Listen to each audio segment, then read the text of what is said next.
Pour nous, c'est ça qui est important, c'est de créer cet espace quelque part de tolérance et de paix.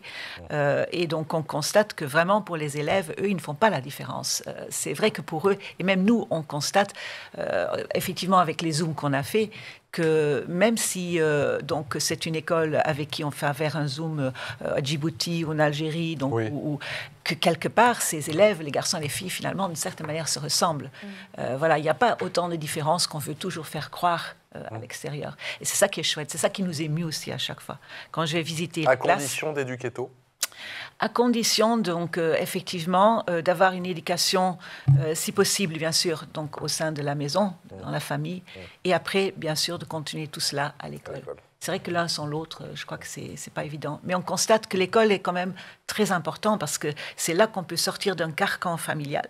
C'est là qu'effectivement, on peut lancer un débat. C'est une des raisons, d'ailleurs, pour laquelle nous avons choisi la classe, donc la classe mixte. Parce que là, il y a les garçons et les filles, mais surtout, ils sortent un peu d'un environnement peut-être un peu figé par ailleurs, avec des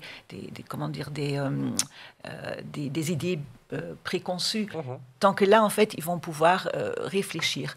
Et c'est vrai qu'on a parfois des situations incroyables. Par exemple, je pense à un garçon donc, qui disait « Oui, moi, je ne croyais pas qu'il y avait de l'inégalité quand je suis à la maison avec ma maman, ma sœur. » Bon.